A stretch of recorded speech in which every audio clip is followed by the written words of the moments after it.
Hello friends, my self Ayurveda student और आचार्य चरक का स्मरण करते हुए आज का सेशन शुरू करते हैं। आज हम लोग सूत्र स्थान के चैप्टर नंबर 28, जिसका नाम विविध असित पीतीय अध्याय है, उसको पढ़ने जा रहे हैं। ठीक है, तो सबसे पहले इसको क्लियर कर देते हैं कि इस चैप्टर का नाम और इसका क्या लॉजिक है। विविध वर्ड आया है, असित, पित्त एंड अध्याय। ओके, तो विविध हुआ डिफरेंट डिफरेंट टाइप्स, जो हम लोग 4 तरह के आहार लेते हैं ना, बेसिकली उसके ऊपर बेस्ड है ये चैप्टर, जिसमें असित एंड पित्त इन दोनों का नाम दिया है और बचे हुए के लिए विविध वर्ड लिया है। ठीक है, डिफरेंट टाइप्स। तो वो 4 कौन कौन है? चतुर्विध आहार, असित, पित्त, लीड एंड खदित। ठीक है, तो असित जो है हम लोग जानते हैं, एक बार रिव्यू देख लेते हैं यहाँ कि असित में मेनली ईटेबल आते हैं। ठीक है, जैसे कि राइस हो गया, इसमें कॉमन फूड जो आता है वो हो गया। देन खदित जो है, इसमें जो है वो मस्टिकेट करना पड़ता है, मस्टिकेबल। ये थोड़ा सॉलिड एंड हैवी फूड होता है, जैसे कि नट हो गया। ओके, देन पित्त, पित्त में आते हैं ड्रिंकेबल, जिसमें जैसे वाटर हो गया, जूस हो गया। एंड लीड, इसमें आते हैं लीकेबल, जिसको लीक करना पड़ता है, जैसे कि च्यवनप्राश वगैरह हो गया।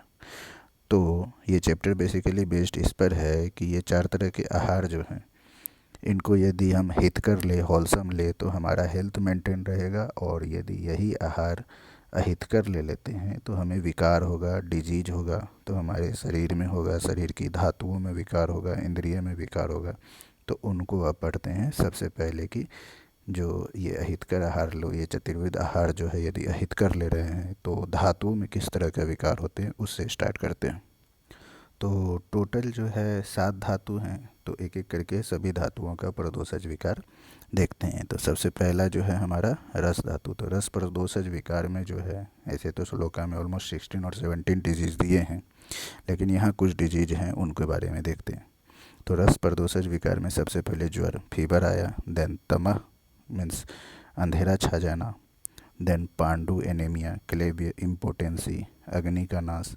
एंड अकाल वली पलित, अकाल हो गया अनटाइमली जो है, वली आ गया चेहरे पर झुर्रियाँ आना। एंड पलित, बाल का झड़ना, ग्रेइंग ऑफ हेयर। ये सारे जो है रस प्रदोषज विकार हैं।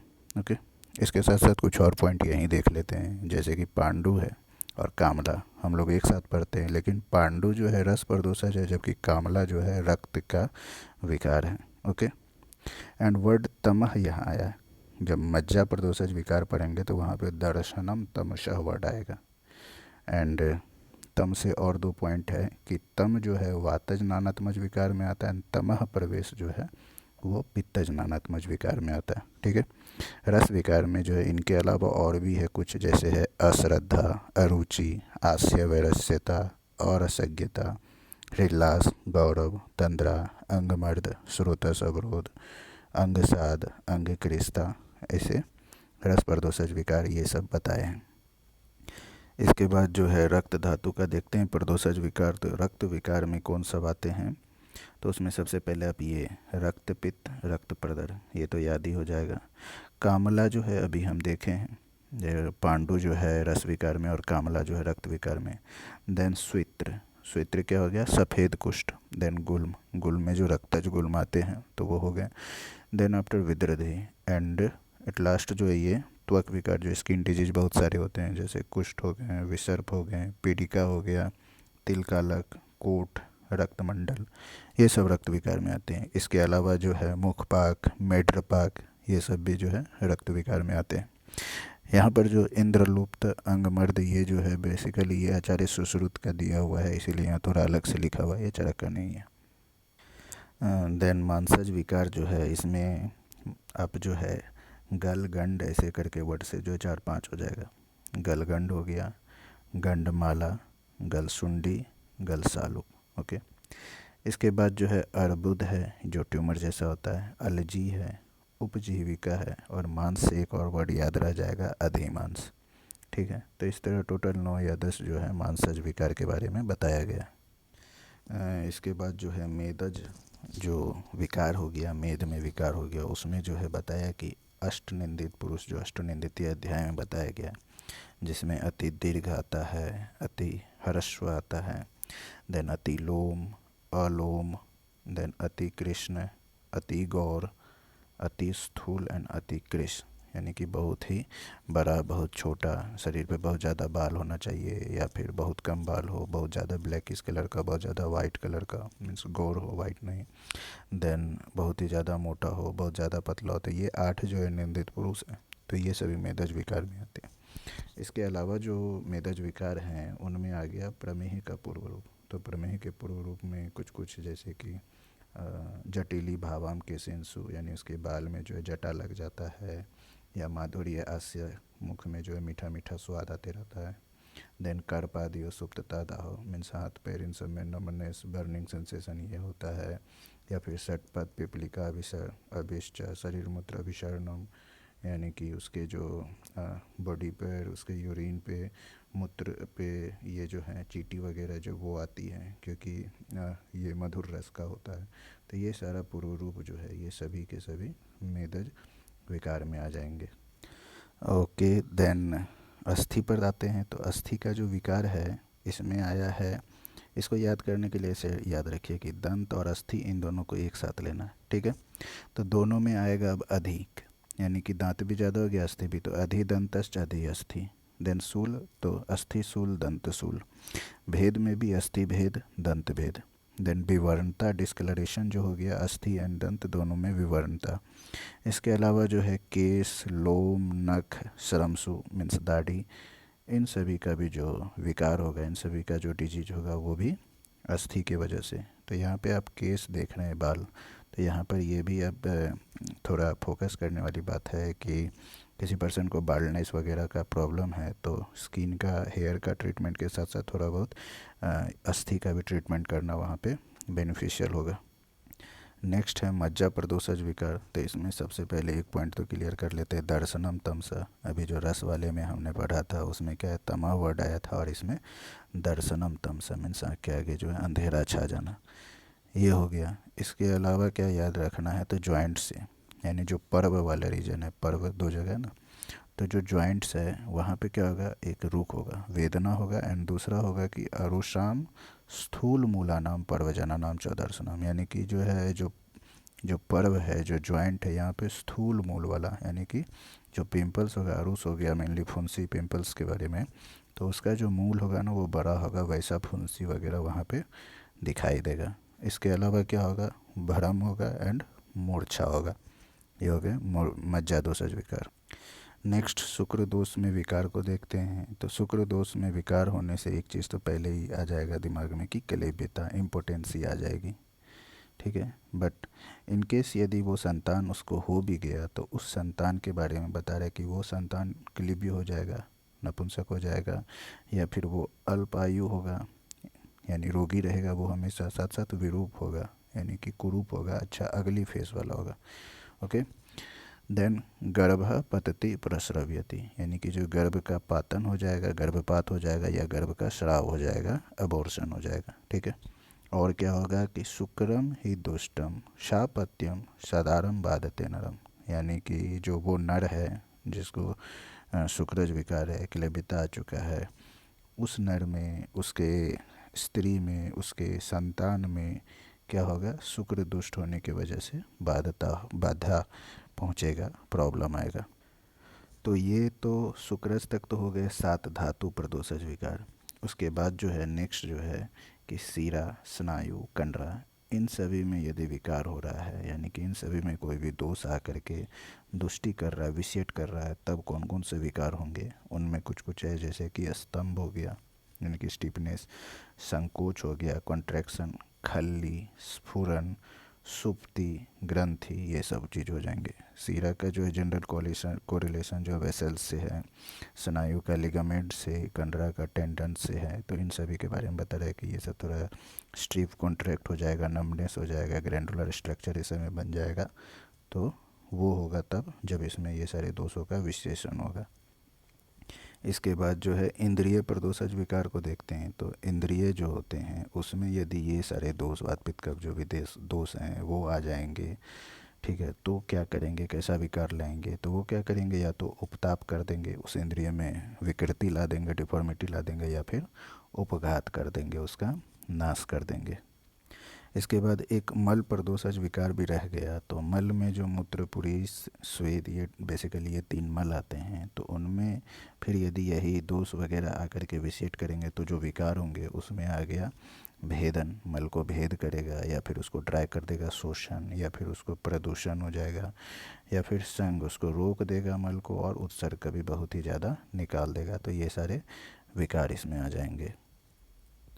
इसके बाद जो है इसके चिकित्सा को देखते हैं। तो ठीक है, सबसे पहले रस की चिकित्सा की बात कर रहे हैं। एक मीन्स रस की वजह से जो भी विकार हुए थे, जैसे ज्वर वगैरह हुए थे, तो उसके चिकित्सा में कह रहा है सर्वम लंघनम औषधम।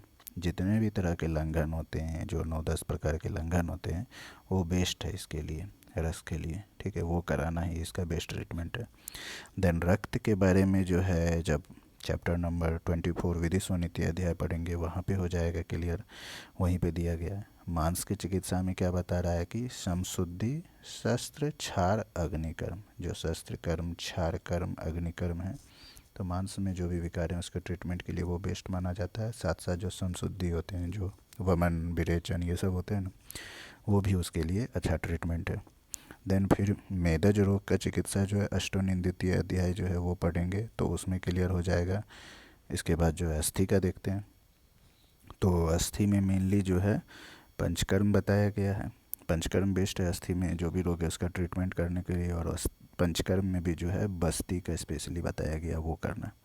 इसके अलावा जो है तिक्त उपादानी है ना, जो तिक्त द्रव्य से जो सिद्ध किया हुआ क्षीर यानी दूध या फिर सर्पी जो है घी, इनका प्रयोग करने के लिए भी बताया गया है। इसके बाद जो मज्जा एंड शुक्र, इन दोनों का जो है एक साथ बताया है चिकित्सा। तो उसके चिकित्सा में आता है कि स्वादु एंड तिक्त अन्न, यानी मधुर एंड तिक्त रस युक्त अन्न का सेवन करना, व्यायाम करना, व्यायाम कराना, और जो है शुद्धि जो कराना है उसके लिए काल और मात्रा, इन दोनों का जो है ध्यान रखना है। काल जैसे कि वात के लिए जो है वर्षा ऋतु बेस्ट होता है, पित्त के लिए शरद, कफ के लिए बसंत ऋतु। तो इस तरह का काल का, और साथ साथ जो है मात्रा जो है औषध का, वो भी ध्यान में रखना है। इसके बाद जो है इस चैप्टर का जो सबसे पहला पॉइंट था यही है, आहार का पाक क्रिया, यानी कि process of digestion and metabolism. ठीक है, तो आहार का जो डाइजेशन का प्रोसेस आप सभी को मालूम है कि आहार हम लोग जो भी है शीत, पित्त, खदित, लीड, वो सब लेते हैं। तो उसके ऊपर सबसे पहले जठराग्नि आता है। जठराग्नि के बाद प्रसादन, कीट भाग बनता है। प्रसाद भाग से रस, रस से रक्त, रक्त से मांस, ऐसे जो है सीक्वेंस है धातु पोषण का, ये प्रसाद भाग एंड कीट भाग बनता है। ये सब बनता जाता है। ठीक है, तो यही प्रोसेस है। लेकिन इसमें जो एक पॉइंट आया है वो ये है कि धातुओं ही धातु आहार प्रकृति अनुवर्तनते, यानी कि जो धातु है वो दूसरे धातु को आहार के रूप में लेती है और अपने प्रकृति का, अपने इक्विलिब्रियम को अनुवर्तन करती है, मेंटेन रखती है। कैसे है, जैसे कि रक्त धातु है, तो रक्त धातु रस धातु से आहार लेती है, यानी रस धातु को लेकर के अपना प्रकृति बैलेंस बनाती है। ऐसे ही मांस है तो रक्त धातु को आहार लेकर अपना बैलेंस बनाती है। फिर रस को जो कम हो गया तो वो आहार से लेती है। तो इस तरह एक धातु जो है दूसरे धातु को आहार के रूप में ग्रहण करती है और अपने इक्विलिब्रियम को मेंटेन रखती है। फिर से उसी पॉइंट को जो है यहाँ श्लोक के थ्रू बताया गया है कि शरीरम असित, पित्त, लीड एंड खदित, ये 4 चतुर्वेद जो आहार हैं उन्हीं की वजह से शरीर का क्या होता है, प्रभाव होता है, उत्पन्न होता है या फिर मेंटेन रहता है। एंड वही शरीर जो है असित, पित्त, खादित एंड लीड, जो इन चारों के प्रभाव से शरीर में व्याधि उत्पन्न होती है। यानी कि ये जो आहार है चतुर्विध आहार, यदि इसको हम हितकर रूप में लेंगे, होलसम में लेंगे तो शरीर प्रभाव होगा, मेंटेन रहेगा, और वही अनहोलसम लेंगे तो शरीर में व्याधि ही होगी। उसी के लिए जो यहाँ पे ये 2 श्लोका भी दिया है कि देहो ही आहार संभव, यानी कि शरीर जो है आहार की वजह से ही उत्पन्न होता है।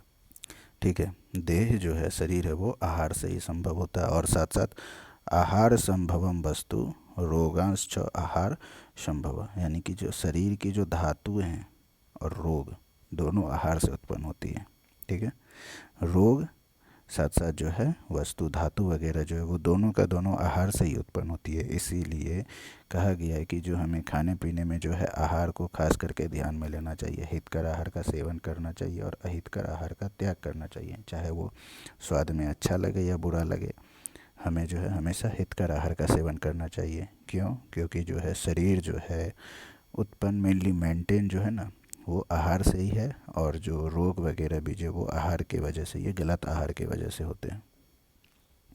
तो ये तो हम लोग जान चुके हैं कि आहार जो है उसके ऊपर जो है जठराग्नि होती है। तो आहार से जो है दो पार्ट में डिवाइड होता है, एक प्रसाद भाग और दूसरा कीट भाग।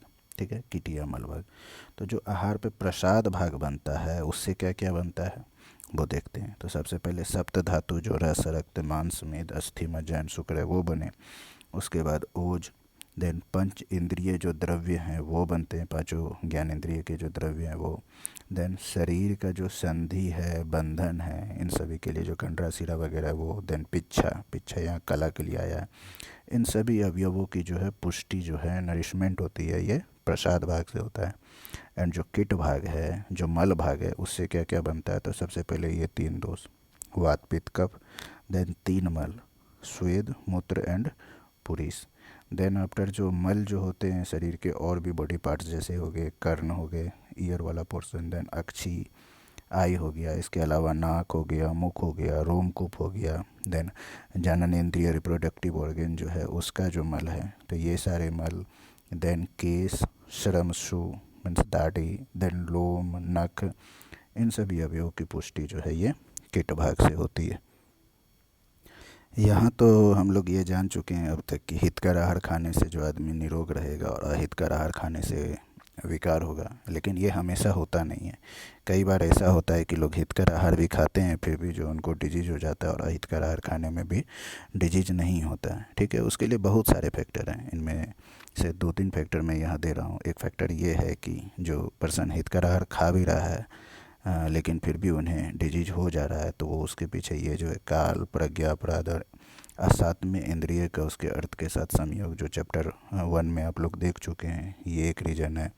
दूसरा रीज़न ये है कि ना ही सर्वाणी अपथ्यानि तुल्य दोषानि ना च सर्वे दोषा तुल्य बला ना च सर्वाणी शरीरानि व्याधि क्षमत्वे समर्थानि भवन्ति। यानी कि जितने भी अपथ्य हैं, अहितकर आहार हैं, वो सभी का सब एक जैसा दोष देने वाले नहीं होते हैं। ठीक है, साथ साथ जो दोष वगैरह हुआ भी तो सारे के सारे दोष एक जैसे स्ट्रेंथ वाले, एक जैसे बल वाले नहीं होते हैं।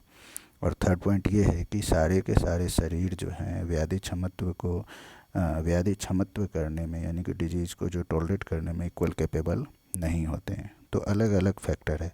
तो इसीलिए जो है सिर्फ हितकर आहार और अहितकर आहार ही सेवन नहीं करना है, बाद बाकी और भी चीज़ों को जो जैसे कि काल, प्रज्ञा, अपराध, इंद्रिय का उसके अर्थ के साथ संयोग, ये सब भी देखना ज़रूरी है।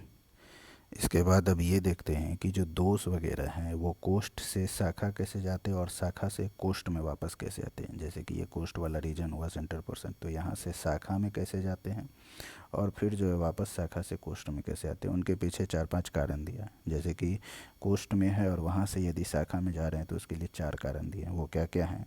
व्यायामात, यानी कि बहुत ही ज़्यादा लोग व्यायाम कर रहा है, वो पर्सन एक्सरसाइज एक्सेसिव कर रहा है तब हो जाएगा। या फिर उष्मा तीक्ष्णयात, यानी कि उष्मा जो है तीक्ष्ण है, उष्मा जैसे अग्नि ही हुआ तो वो अग्नि तीक्ष्ण है उसके वजह से। देन हितस्या न अवचारणात, यानी कि हित आहार विहार जो है उसका अवचारण, उसका सेवन यदि नहीं कर रहा है तब। एंड द्रुतत्वात् मारुतस्य, यानी कि जो मारुत है, वात है, वो बहुत तेज वेग से अतिशीघ्र गति से मूव कर रही है। तो इन चारों कारण से क्या होगा कि कोष्ठ से शाखा में चली जाएगी दोष। इसके बाद जो है दोष को जो है शाखा से अब वापस कोष्ठ में लाना है। ठीक है, ये शाखा में चला गया है, अब कोष्ठ में लाने के लिए बेसिकली जो स्नेहन स्वेदन कर्म करते हैं उसमें भी दोष को वापस कोष्ठ में लाने का कोशिश करते हैं। और उसके बाद जो फिर जो है मुख मार्ग से या फिर गुदा मार्ग वगैरह से बाहर निकालने का काम करते हैं भवन विरेचन और के थ्रू। ठीक है, तो यहाँ पे क्या क्या है, इसमें 5 कारण है। एक तो है वृद्धि, यानी दोष जब बहुत ज़्यादा बढ़ गया है तो शाखा से कोष्ठ तो पहले जाता है लेकिन वापस कोष्ठ से शाखा में शाखा से कोष्ठ में आ जाता है, ये वृद्धया हुआ।